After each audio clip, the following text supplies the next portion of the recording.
মৃগাঙ্কবাবুর সন্দেহটা যে অমূলক নয় সেটা প্রমাণ হলো পানাগড়ের কাছাকাছি এসে। গাড়ির পেট্রোল ফুরিয়ে গেল। পেট্রোলের ইন্ডিকেটরটা কিছু কাল থেকেই গোলমাল করছে। সে কথা আজও বেরোবার মুখে ড্রাইভার সুধীরকে বলেছিলেন, কিন্তু সুধীর গা করেনি। আসলে কাঁটা যা বলছিল তার চেয়ে কম পেট্রোলই ছিল ট্যাঙ্কে। এই এখন কি হবে জিজ্ঞাসা করলেন মৃগাঙ্কবাবু। আমি পানাগড় চলে যাচ্ছি, বলল সুধীর। সেখান থেকে তেল নিয়ে আসবো। এই পানাগড় এখান থেকে কত দূর? মাইল 3 হবে। তার মানে তো 2-2.5 ঘন্টা। শুধু তোমার দোষেই এটা হলো। এখন আমার অবস্থাটা কি হবে ভেবে দেখেছো? মৃগাঙ্কবাবু এমনিতে ঠান্ডা মেজাজের মানুষ, কিন্তু এই 2.5 ঘন্টা খোলা মাঠের মধ্যে একা বসে থাকতে হবে জেনে মেজাজটা খিটখিটে হয়ে গিয়েছিল। তাহলে আর দেরি করো না, বেরিয়ে পড়ো। তাহলে 8টার মধ্যে রাত্রে কলকাতায় ফিরতে পারবো তো? এখন তো সবে 3:30। তা পারবো বটে। এই নাও টাকা। আর ভবিষ্যতে যেন এই ভুলটি কখনো না হয়। লং জার্নিতে এইসব রিস্কের মধ্যে যাওয়া কখনোই উচিত নয়। সুধীর টাকা নিয়ে চলে গেল পানাগড় অভিমুখে।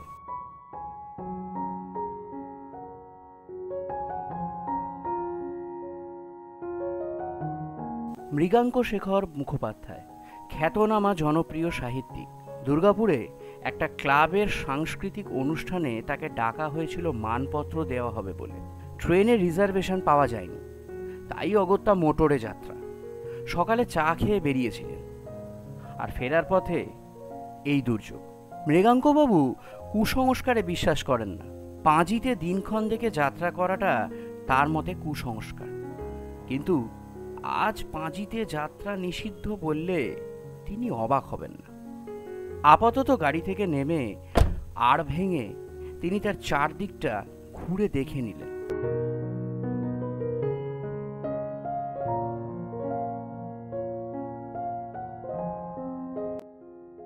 মাঘ মাস। ক্ষেত থেকে ধান কাটা হয়ে গেছে।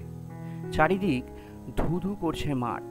দূরে, বেশ দূরে একটা কুড়ে ঘর একটা তেঁতুল গাছের পাশে দাঁড়িয়ে আছে। এছাড়া বসতির কোনো চিহ্ন নেই। আরও দূরে রয়েছে এক সারি তাল গাছ, আর সব কিছুর পেছনে জমাট বাঁধা বন। এই হলো রাস্তার একদিক, অর্থাৎ পূব দিকের দৃশ্য। পশ্চিমেও বিশেষ পার্থক্য নেই। রাস্তা থেকে 40-50 হাত দূরে একটা পুকুর রয়েছে, তাতে জল বিশেষ নেই। গাছপালা যা আছে তা 2-1টা বাবলা ছাড়া আর সবই দূরে।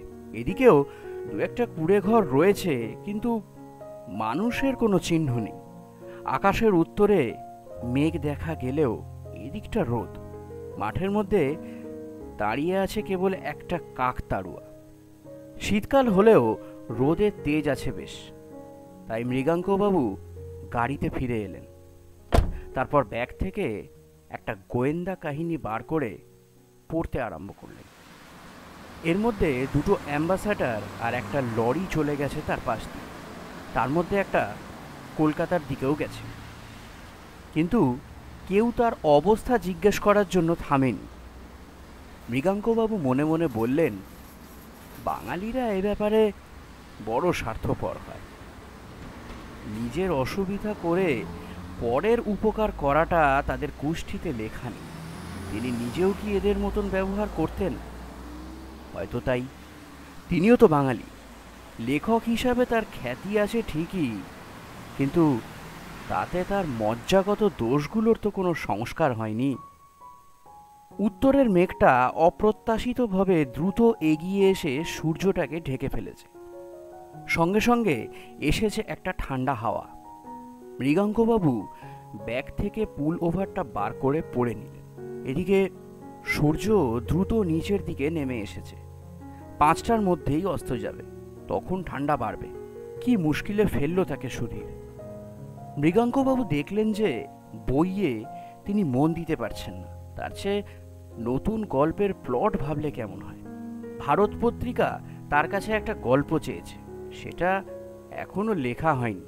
একটা প্লটের খানিকটা মাথায় এসেছে এই পথটুকু আস্তে আস্তেই। মৃগাঙ্কবাবু নোটবুক বার করে কয়েকটা পয়েন্ট লিখে ফেললেন। না, গাড়িতে বসে থাকতে আর ভালো লাগছে না তার। খাতা বন্ধ করে আবার বাইরে এসে দাঁড়ালেন মৃগাঙ্কবাবু। তারপরে কয়েক পা সামনে এগিয়ে রাস্তার মাঝখানে দাঁড়িয়ে এদিক ওদিক দেখে তার মনে হলো বিশ্ব চরাচরে তিনি বোধহয় একা। এমন একা তিনি কোনো দিন অনুভব করেননি। না, ঠিক একা নয়, একটা নকল মানুষ আছে কিছু দূরে দাঁড়িয়ে, সেই কাকতাড়ুয়াটা।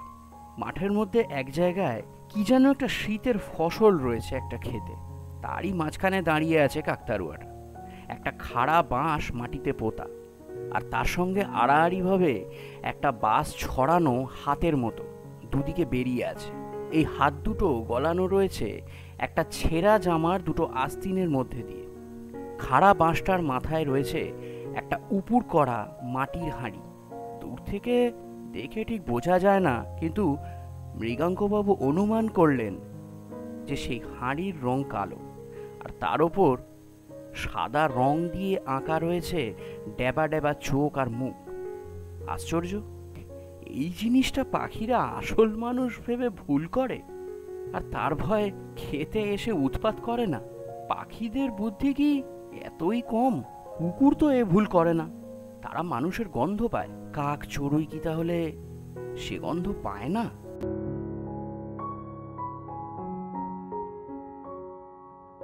মেঘের মধ্যে একটা ফাটল দিয়ে রোদ এসে পড়ল কাকতাড়ুয়াটার গায়ে।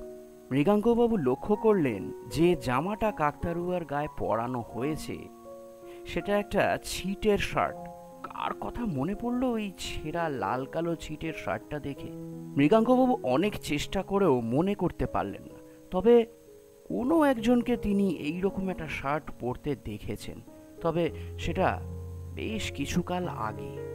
আশ্চর্য, ওই একটা নকল প্রাণী ছাড়া আর কোনো প্রাণীই নেই, মৃগাঙ্কবাবু আর ওই কাকতাড়ুয়া। এই সময়টাতে খেতে কাজ হয় না বলে গ্রামের মাঠঘাটে লোকজন কম, কিন্তু এই রকম নির্জনতা মৃগাঙ্কবাবুর অভিজ্ঞতায় এই প্রথম। মৃগাঙ্কবাবু ঘড়ি দেখলেন 4:20। সঙ্গে ফ্ল্যাক্সে চাও রয়েছে, সেটা সদ্ব্যবহার করা যেতে পারে। গাড়িতে ফিরে এসে ফ্লাক্স খুলে ঢাকনায় চা ঢেলে খেলেন মৃগাঙ্কবাবু। শরীরটা একটু গরম হলো। কালো মেঘের ফাঁক দিয়ে সূর্যটাকে একবার দেখা গেল। কাকতাড়ুয়াটার গায়ে পড়েছে লালচে সূর্যের রোদ। সূর্য দূরের তালগাছটার মাথার কাছে এসেছে, আর মিনিট পাঁচেকেই অস্ত যাবে। আর একটা অ্যাম্বাসাডার গাড়ি মৃগাঙ্কবাবুর গাড়ির পাশ দিয়ে বেরিয়ে গেল। মৃগাঙ্কবাবু আর একটু চা ঢেলে খেয়ে আবার গাড়ি থেকে নামলেন। সুধীরের আসতে এখনো ঘন্টাখানেক দেরি। কি করা যায়? পশ্চিমের আকাশ এখন লাল, সেদিক থেকে মেঘ সবে সরে এসেছে। চ্যাপ্টা লাল সূর্যটা দেখতে দেখতে দিগন্তের আড়ালে চলে গেল। এবার ঝপ করে অন্ধকার নামবে। কাকতাড়ুয়া। কেন জানি মৃগাঙ্কবাবু অনুভব করছেন প্রতি মুহূর্তেই ওই নকল মানুষটা তার কাছে বেশ আকর্ষণীয় হয়ে উঠছে। সেটার দিকে একদৃষ্টে চেয়ে থাকতে থাকতে মৃগাঙ্কবাবু কতগুলো জিনিস লক্ষ্য করে একটা হৃদকম্প অনুভব করলেন। ওটার চেহারায় সামান্য পরিবর্তন হয়েছে কি? হাত দুটো কি নিচের দিকে নেমে এসেছে খানিকটা? দাঁড়ানোর ভঙ্গিটাও কি একটু জ্যান্ত মানুষের মতো? খাড়া বাঁশটার পাশে কি আর একটা বাঁশ দেখা যাচ্ছে? না, ও দুটো ঠিক বাঁশ তো নয়, ঠ্যাঙের মতো। মাথার হাঁড়িটা কি একটু ছোট মনে হচ্ছে না? তিনি এই তেপান্তরের মাঠে একা দাঁড়িয়ে থাকতে থাকতে চোখে ভুল দেখছেন কি? কাকতাড়ুয়া কখনো জ্যান্ত হয়ে ওঠে নাকি? কখনোই না। কিন্তু মৃগাঙ্কবাবুর দৃষ্টি আবার কাকতাড়ুয়াটার দিকে গেল। কোনো সন্দেহ নেই, সেটা জায়গা বদল করছে। সেটা ঘুরে দাঁড়িয়ে তার দিকে খানিকটা এগিয়ে এসেছে। এসেছে না, আসছে। খুঁড়িয়ে খুঁড়িয়ে চলা, কিন্তু দু পায়ে চলা।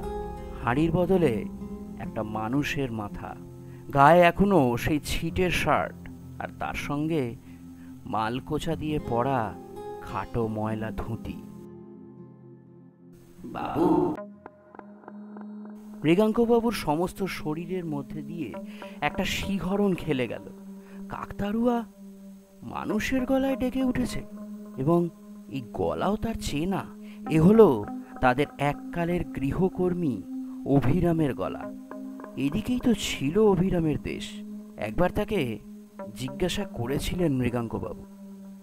অভিরাম বলেছিল সে থাকে মানকরের পাশে কোনো এক গায়ে। পানাগড়ের আগের স্টেশনই তো মানকর। মৃগাঙ্কবাবু চরম ভয় পিছোতে পিছোতে গাড়ির সঙ্গে সেঁটে দাঁড়ালেন। অভিরাম এগিয়ে এসেছে তার দিকে। এখন সে মাত্র 10 গজ দূরে। আমায় চিনতে পারছেন বাবু? মনে যতটা সাহস আছে সবটুকু একত্র করে মৃগাঙ্কবাবু প্রশ্নটা করলেন। তুমি অভিরাম না? একদিন পরেও আপনি চিনেছেন বাবু? মানুষেরই মতন দেখাচ্ছে অভিরামকে, তাই বোধহয় মৃগাঙ্কবাবু সাহস পেলেন। বললেন, হ্যাঁ, মানে তোমাকে চিনেছি তোমার জামা দেখে। এই জামা তো তোমাকে আমি কিনে দিয়েছিলাম। হ্যাঁ বাবু, আপনি দিয়েছিলেন। আপনি আমার জন্য অনেক করেছেন, কিন্তু কিন্তু শেষে এমন কেন হলো বাবু? আমি তো কোনো দোষ করিনি। আপনারা আমার কথা বিশ্বাস করলেন না কেন? মৃগাঙ্কবাবুর মনে পড়ল 3 বছর আগের ঘটনা। অভিরাম ছিল মৃগাঙ্কবাবুদের 20 বছরের পুরনো গৃহকর্মী, অর্থাৎ চাকর। শেষে একদিন অভিরামের ভীমরতি ধরে। সে মৃগাঙ্কবাবুর বিয়েতে পাওয়া সোনার ঘড়িটা চুরি করে বসে। সুযোগ সুবিধে দুই ছিল অভিরামের, যদিও অভিরাম নিজে অবশ্য এটা স্বীকার করেনি। কিন্তু মৃগাঙ্কবাবুর বাবা ওঝা ডাকিয়ে কুলোতে চাল ছুঁড়ে মেরে প্রমাণ করে দেন যে অভিরামই চোর। ফলে অভিরামকে ছাড়িয়ে দেওয়া হয়। অভিরাম বলল, আপনাদের ওখান থেকে চলে আসার পর আমার কি হলো জানেন? আর আমি চাকরি করিনি কোথাও, কারণ আমার খুব কঠিন ব্যারাম হয়, উদুর। টাকা পয়সা কিছুই ছিল না, না ওষুধ না পথ্যি। সেই ব্যায়ামই আমার শেষ ব্যায়াম। আমার এই জামাটা আমার ছেলে রেখে দেয়। সে নিজে কিছুদিন পরে, তারপরে সেটা ছিঁড়ে গেলে তখন সেটা কাকতাড়ুয়ার পোশাক। আমি হয়ে যাই সেই কাকতাড়ুয়া। কেন জানেন? আমি জানতাম একদিন না একদিন আপনার সাথে আবার দেখা হবে। আমার প্রাণটা ছটফট করছিল। হ্যাঁ, মৃত লোকেরও প্রাণ থাকে। আমি মরে গিয়ে যে জেনেছি সেইটা আপনাকে বলতে চাইছিলাম। সেটা কি অভিরাম? বাড়ি ফিরে গিয়ে আপনার আলমারির নিচে পিছন দিকটা একটু খোঁজ করবেন। সেখানেই আপনার ঘড়িটা পড়ে আছে এই 3 বছর ধরে। আপনার নতুন চাকর ভালো করে ঝাড়ু দেন, তাই সে দেখতে পায়নি। ওই ঘড়িটা পেলে পরে আপনি জানবেন অভিরাম কোনো দোষ করেন। অভিরামকে আর ভালো করে দেখা যায় না। সন্ধে নেমে এসেছে। মৃগাঙ্কবাবু শুনলেন অভিরাম বলছে, এতকাল পরে নিশ্চিন্ত হলাম বাবু। আমি আসি। মৃগাঙ্কবাবুর চোখের সামনে থেকে অভিরাম অদৃশ্য হয়ে গেল। তেল এনেছি বাবু। সুধীরের গলায় মৃগাঙ্কবাবুর ঘুমটা ভেঙে গেল। গল্পের প্লট ভাবতে ভাবতে কলম হাতে কখন গাড়ির মধ্যেই ঘুমিয়ে পড়েছিলেন তিনি। ঘুম ভাঙতেই তার দৃষ্টি চলে গেল পশ্চিমের মাঠের দিকে। কাকতাড়ুয়াটা ঠিক যেমন ছিল তেমন ভাবেই দাঁড়িয়ে আছে।